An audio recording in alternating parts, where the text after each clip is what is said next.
por la invitación y poder estar en contacto aquí con los hermanos. Vamos a poner el, eh, la, el, el hermoso afiche que han preparado, está muy bonito. Ahí está el tema. Hoy se me fue, a ver, aquí nos encontramos. Muy bien. Se ve bien, ¿no es cierto? El descubrimiento del don de Dios, un curioso relato bíblico, hace revelaciones sorprendentes. Eh, bueno, vamos a iniciar teniendo una palabra de oración. Yo estoy convencido de que no son las palabras del predicador, no es lo que diga y lo que salga de la boca humana lo importante, sino cómo Dios interviene en la mente de cada uno de los oyentes, traduciendo y dando las lecciones que cada uno necesita. Así que vamos a pedir que el Señor realice este ministerio especial de trabajar en la conciencia de cada uno. Oremos.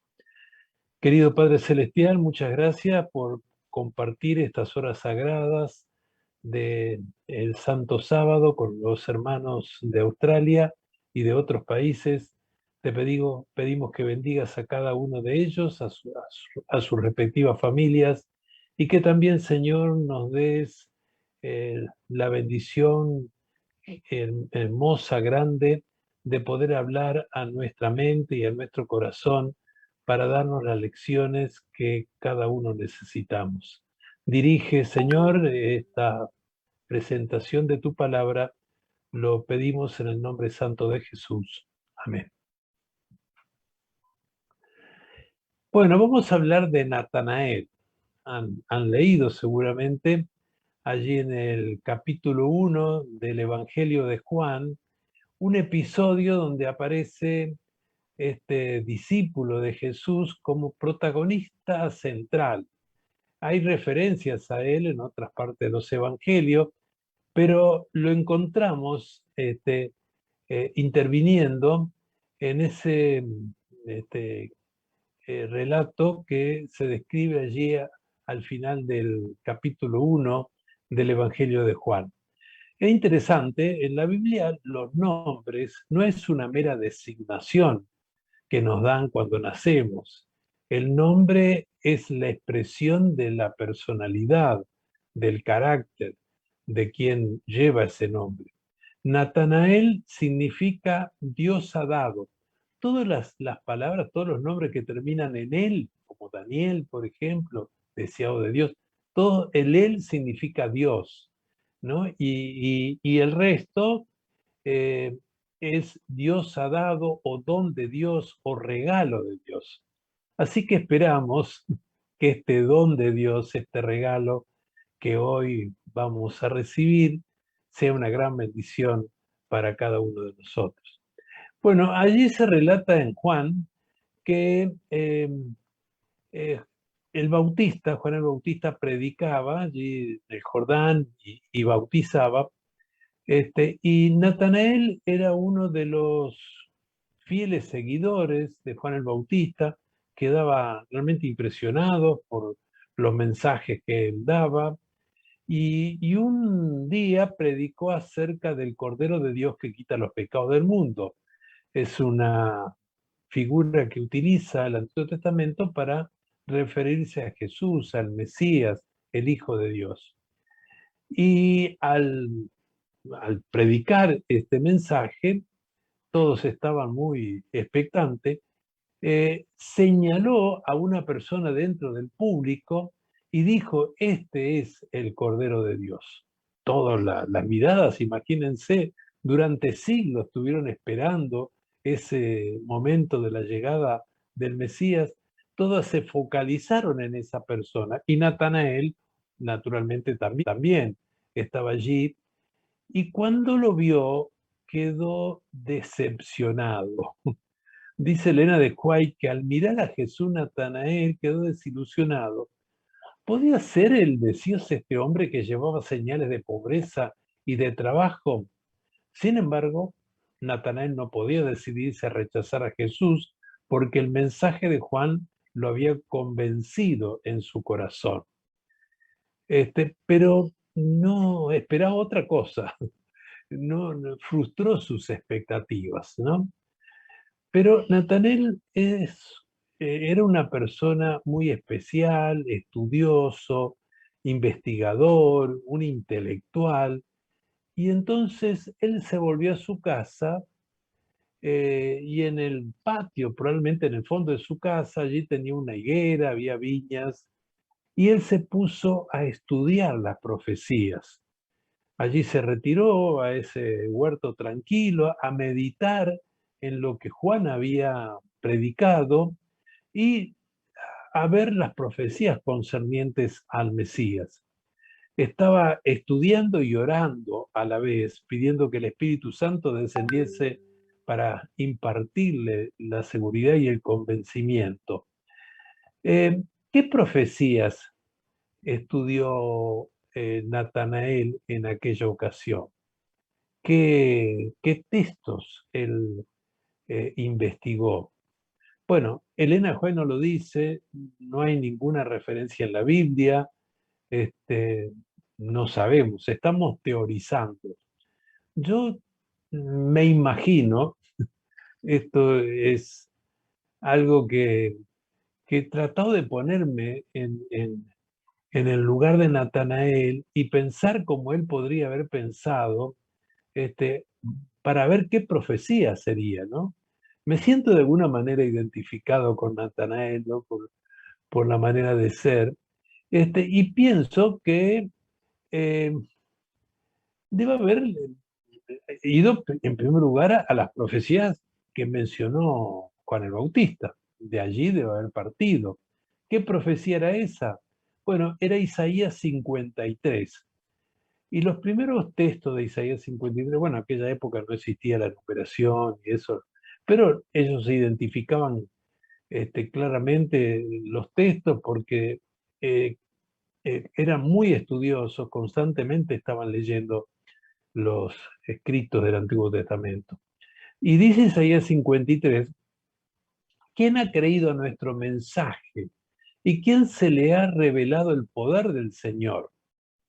Y luego dice, creció en su presencia como vástago, tierno, como raíz de tierra seca. No había en él belleza ni majestad alguna. Está en el contexto del Mesías, del Cordero de Dios, este capítulo, y hace este planteamiento. Natanael dudó. Así que, ¿quién ha creído nuestro mensaje? Obviamente haber pensado. A mí me costó aceptarlo. Y después decía, no había belleza ni majestad alguna. Y ahí se dio cuenta que es cierto. Entonces, parecería como que van coincidiendo las cosas, ¿no? Ahora, me imagino que al ver aquí este texto, donde seguramente quedó impactado porque se dio cuenta que eso fue lo que pasó con él, no le vio eh, ninguna condición especial como esperaba, pero la figura es el vástago, es el renuevo, que ahí se utiliza como símbolo. Así que yo supongo, yo en su lugar hubiese hecho eso, ver qué otras profecías hay sobre el vástago, sobre el renuevo. Y es probable que haya ido a Jeremías 23:5, que es otra profecía relacionada con el Mesías, donde dice Jehová, en los cuales levantaré a David un renuevo justo. Era un hijo de David, un descendiente de David, ese renuevo. Y un rey reinará. Y también él eh, haría esta función de reinar y prosperará y hará juicio y justicia en la tierra. De modo que se van agregando algunos conceptos.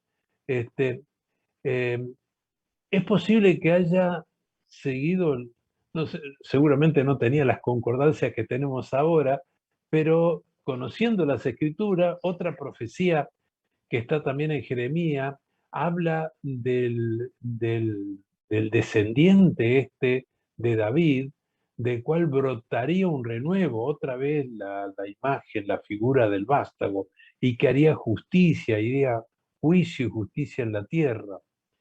Hay otros textos también donde utilizan esta figura, también tipo mesiánica, pero creo que finalmente Natanael debe haber llegado a Zacarías 3:8, donde allí se dice: escucha, Josué, sumo sacerdote, y que lo oigan tus compañeros que se sientan en tu presencia, que son un buen presagio. Estoy por traer a mi siervo, estoy por traer al renuevo. Aquí otra vez se anuncia la venida del Mesías con esta figura del renuevo. Y si estuvo leyendo Zacarías 3:8, seguramente siguió y llegó al 3:10.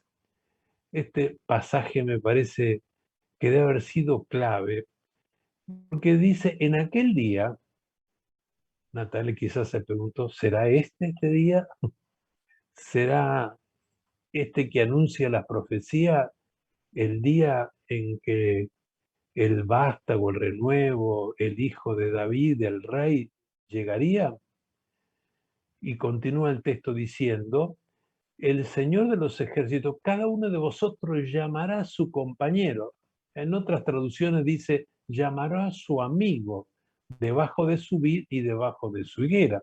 Él estaba estudiando debajo de la higuera y me imagino que si leyó este texto, muy probablemente debe haber caído de rodillas allí debajo de la higuera y debe haber elevado una oración diciéndole a Dios: Señor, si es este el día, si es cierto lo que el Bautista dijo señalando a este hombre, a Jesús, aquí debajo de la higuera, como menciona esta profecía, te pido que me des alguna señal, alguna evidencia que pueda realmente convencerme de esto.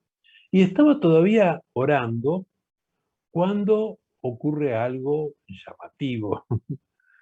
Llamará a su amigo debajo de su vid, debajo de esa higuera. Aparece un amigo de Natanael, Felipe. Felipe significa amigo. El nombre Felipe significa amigo. Y Felipe probablemente lo vio orando, esperó que terminara y cuando terminó le dijo: hemos hallado a aquel quien escribió Moisés en la ley y los profetas. Yo pienso que Natanael le dio un golpe en su corazón. Es la respuesta tan inmediata, acabo de dar, y aquí aparece el amigo, el compañero, para decirme esto. Era una respuesta directa a su oración, Elena del Juez lo dice. Pero la fe de Felipe, él sabía que Natanael era un individuo reflexivo, que hacía preguntas, que quería inquirir, saber en profundidad las cosas, así que trató de dar algún tipo de argumento. Dice: sí, Jesús, el hijo de José de Nazaret. Y cuando dijo Nazaret, a Natanael otra vez se le vino el ánimo abajo, otra vez se desilusionó. No, ¿cómo Nazaret? Nazaret no puede ser, ¿no? ¿Por qué no puede ser? Porque Nazaret estaba en Galilea, en esa provincia. Él también era de una ciudad de Galilea, era de Betsaida. Felipe también era de otro lugar también de Galilea, pero en Nazaret, ¿cómo puede haber un hijo de David? La profecía dice que era un renuevo que brotaría de David. ¿Cómo puede ser en ese lugar?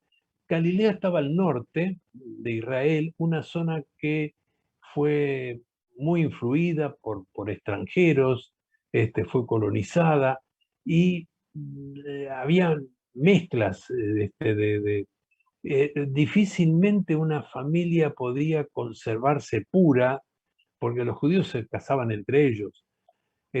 Pero en la gente de Galilea estaban todos casados con personas de otras nacionalidades. El mismo Felipe, Felipe es un nombre griego. El padre de Felipe seguramente era griego. ya él no era puro de descendencia, pero la familia de él, la familia de Natanael, Natanael es un nombre hebreo, había hecho un gran esfuerzo en esa zona de Galilea para mantener la pureza. Habían vencido la tentación y se habían mantenido puros, íntegros en su descendencia. Pero de Nazareno puede ser.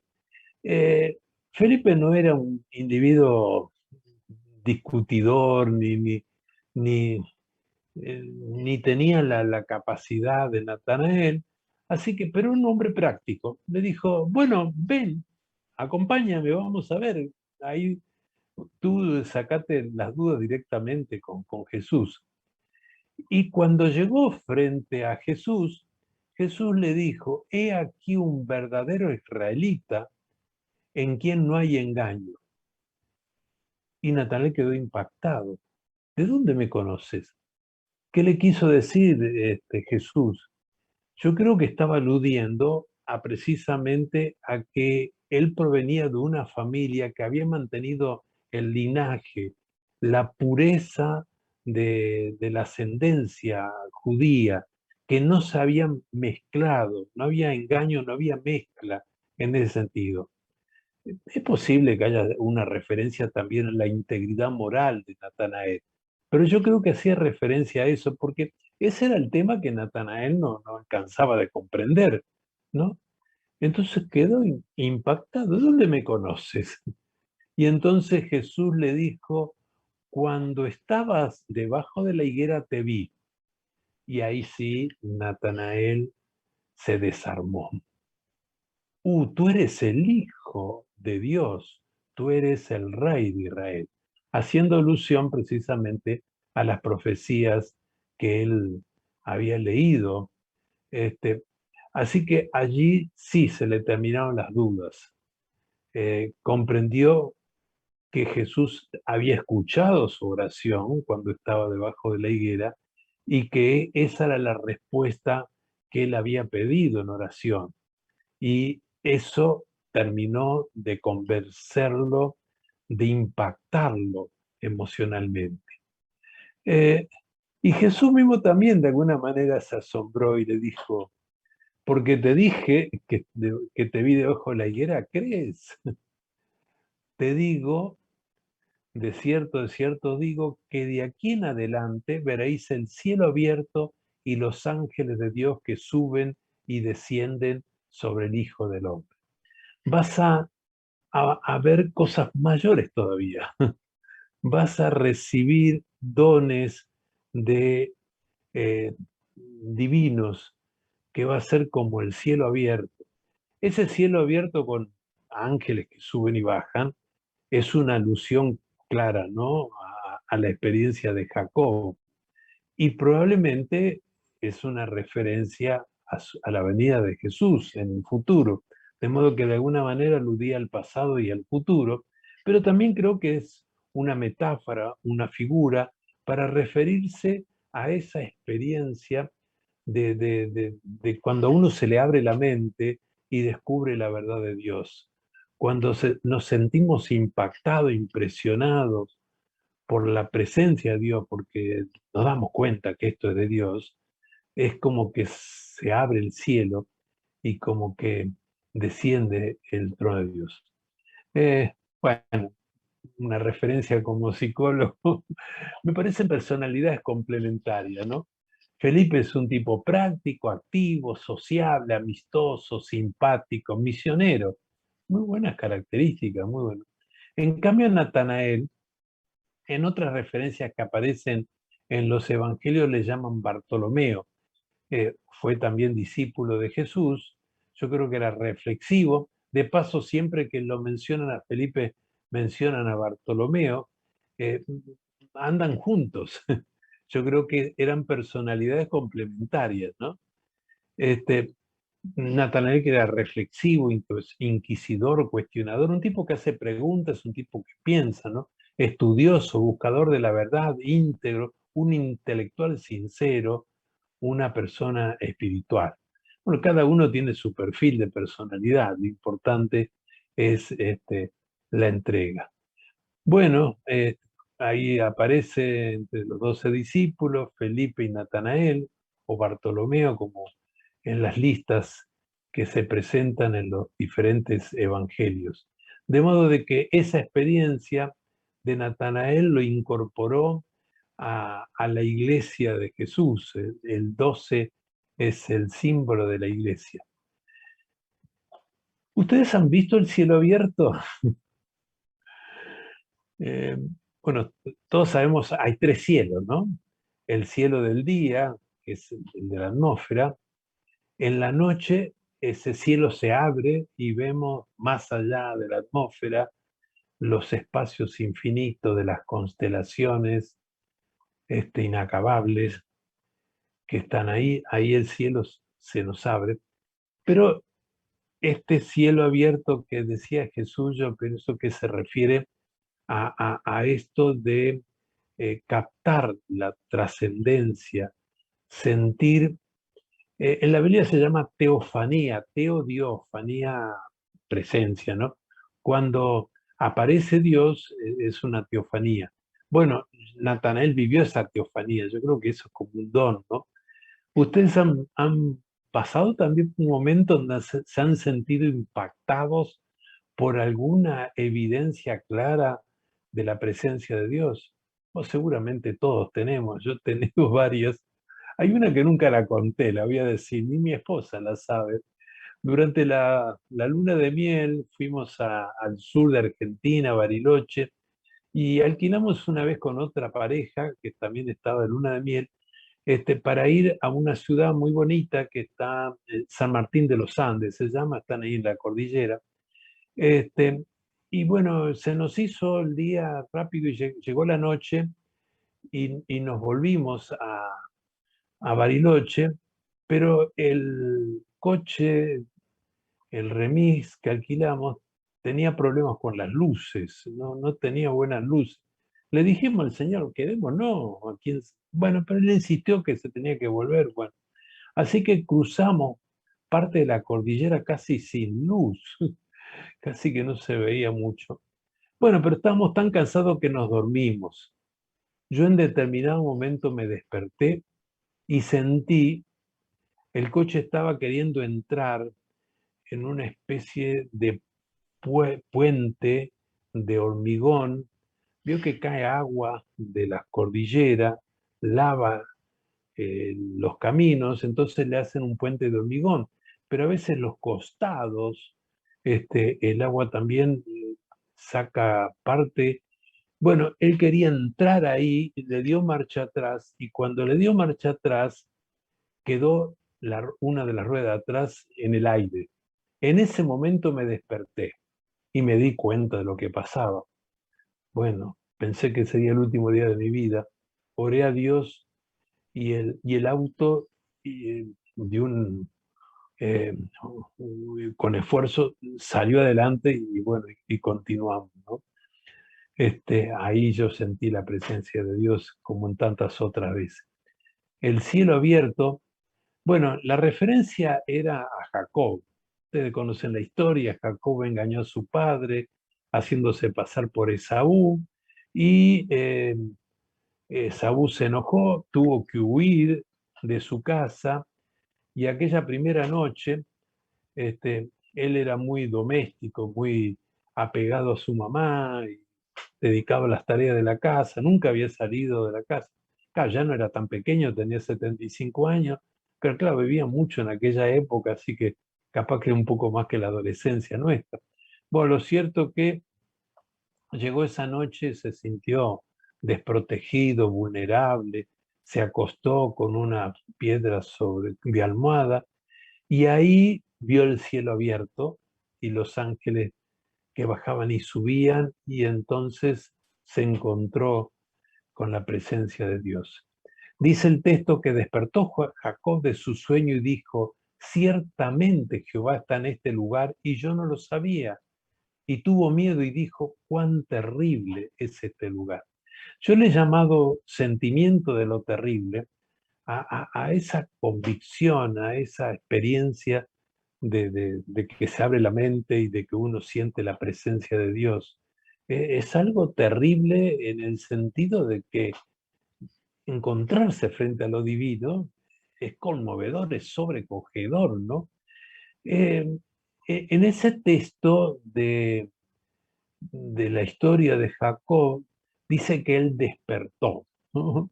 Eso despertar es como tomar conciencia de lo divino.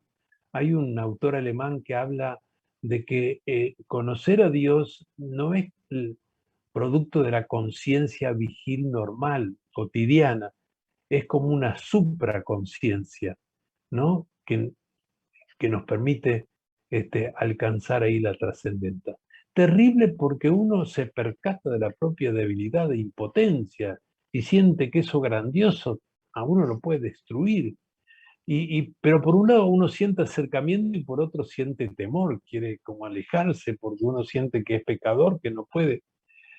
En el caso de la historia de Jacob, dice que luego que se levantó en la mañana, tomó la piedra que había puesto de cabecera, la alzó por señal y derramó aceite encima de ella.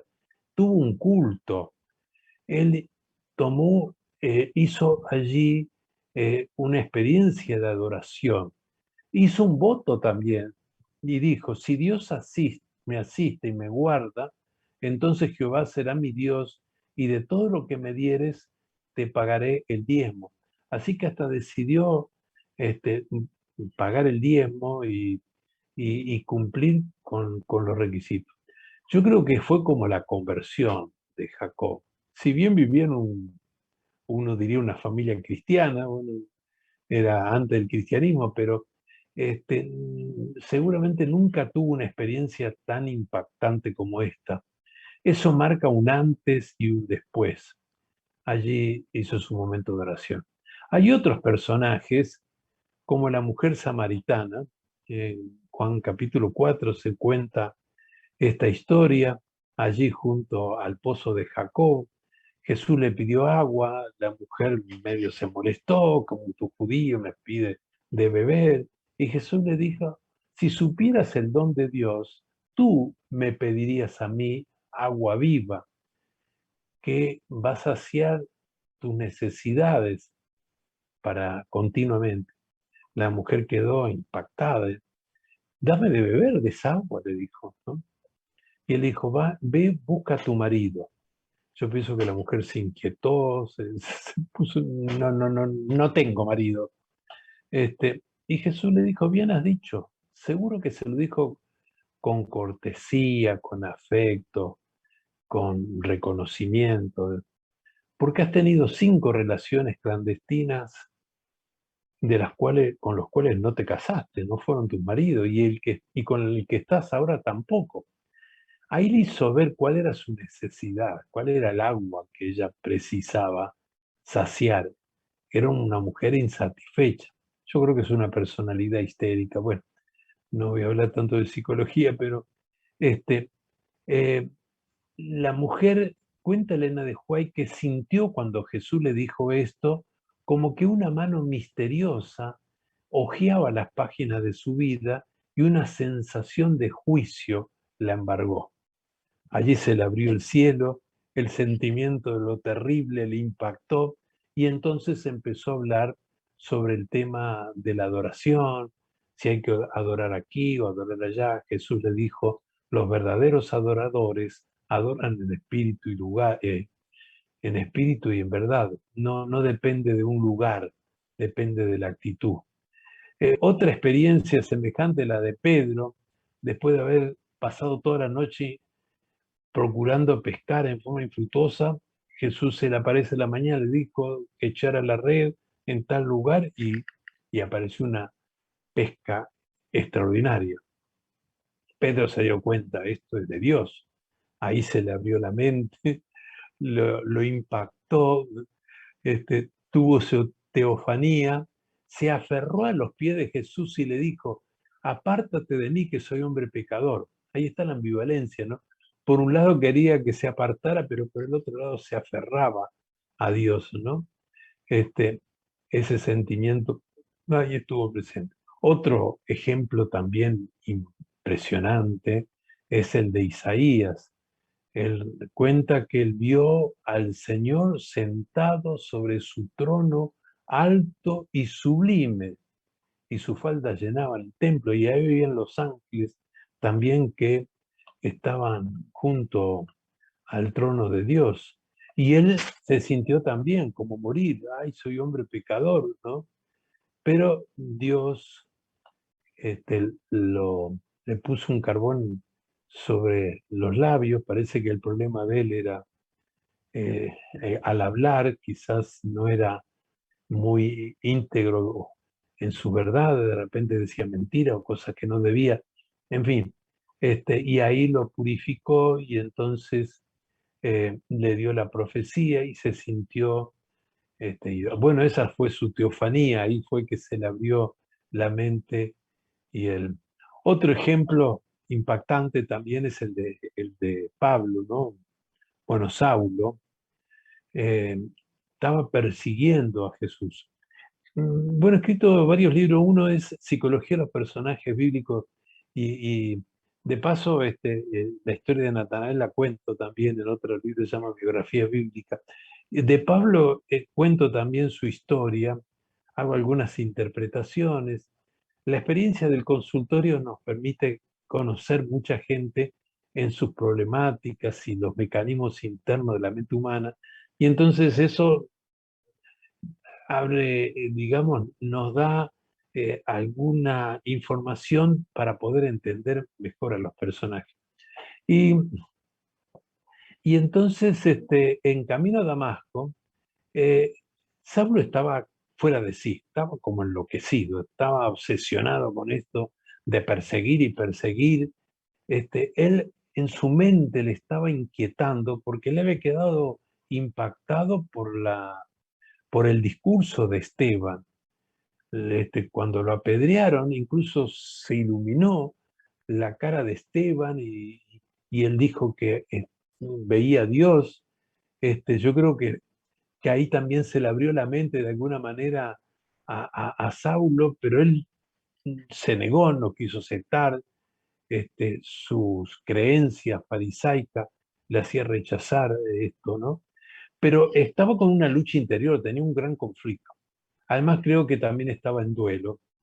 Mi interpretación es que se le había fallecido la señora, porque para ser miembro del Sanedrín, él era miembro del Sanedrín, tenía que estar casado y nunca aparece la esposa, así que probablemente tuvo un accidente y se murió.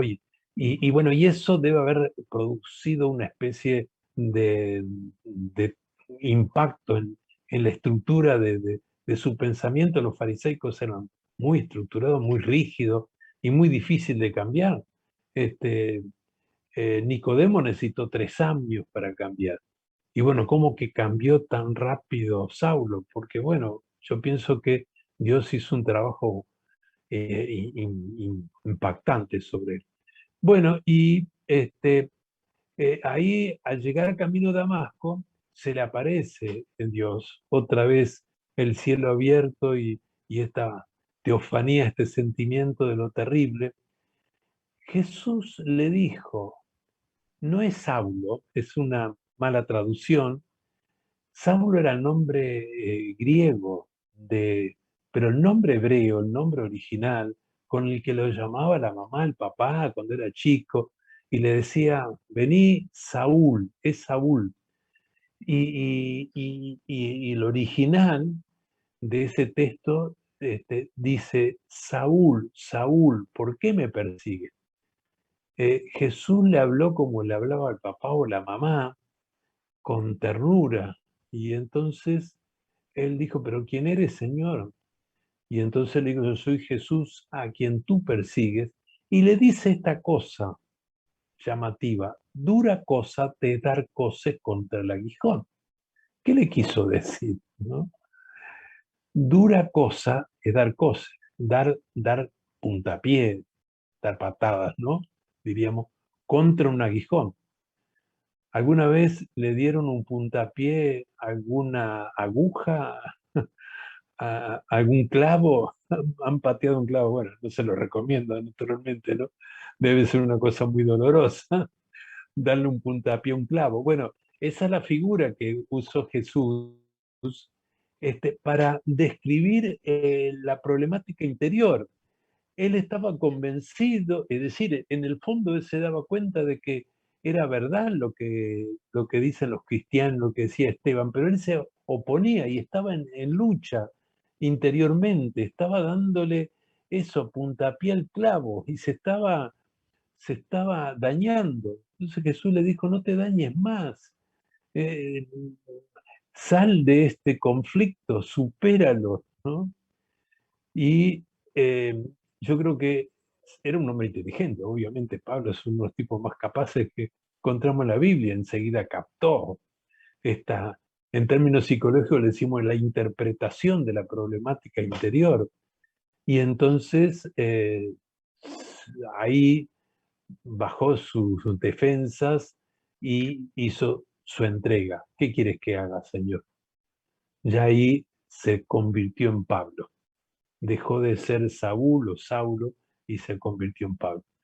Qué transformación tan grande. Después él va a decir, no fui rebelde a la visión celestial. No fui rebelde. Esa es la actitud.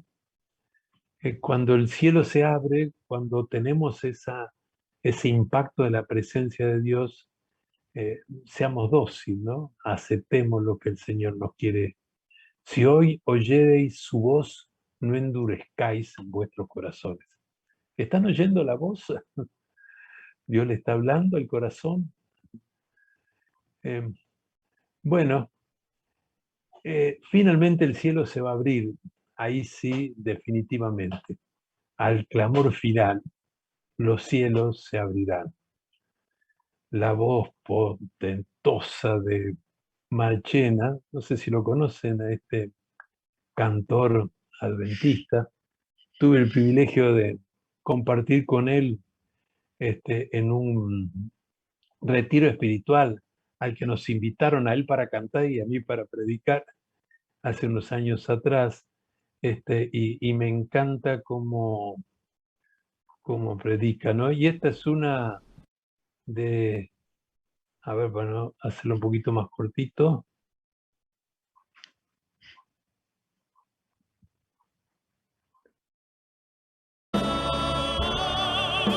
Bajando en sus nubes, los muertos resucitarán y se levantarán, y todos los que estemos aquí seremos transformados al clamor final. Los cielos se abrirán. ¿Cuántos dicen amén? No. ¿Cuántos dicen amén? Que Cristo venga pronto, que venga y que estemos listos con nuestras familias. No más dolor, no más muerte. Miren, las profecías cumpliéndose están. ¿Qué falta? ¿Qué falta, pastor? El pueblo escogido persecución tendrá, pero no teman, Jesús está con su pueblo. Solo falta poco tiempo. Todo indica que se acerca la venida del Señor, y al clamor final los cielos se abrirán. Cuando Cristo venga, bajando en sus nubes, los muertos resucitarán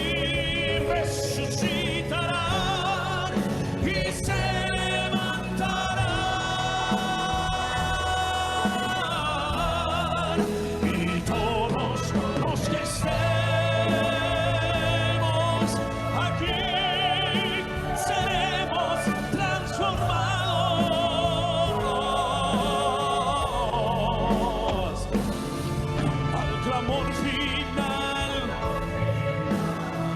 los cielos se abrirán.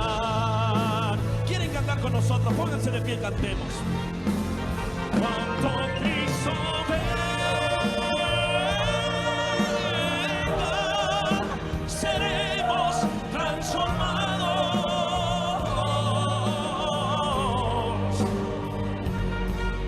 Al clamor final,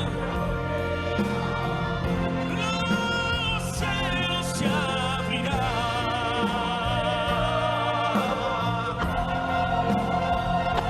Al clamor final, los cielos se abrirán.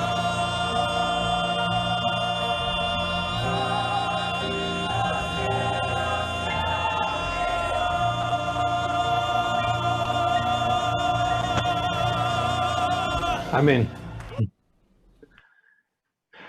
Bueno, muy bien. Vamos a terminar con una palabra de oración. Gracias, Señor, por las enseñanzas que tienes en tu palabra. Gracias porque hablas a nuestro corazón y a nuestra mente. Gracias, Señor, por las apariciones que has tenido en nuestra vida, por la forma como nos has guiado, por la manera como nos llamas continuamente. Señor, te pedimos que no seamos rebeldes a la visión celestial, que podamos mantenernos en crecimiento continuo, tomados de tu mano. Y cuando toque la trompeta final, queremos estar entre los redimidos por tu gracia. Por amor de Jesús te lo pedimos, en el nombre santo. Amén. Bueno, muchas gracias. Bendiciones. Que disfruten de este sábado.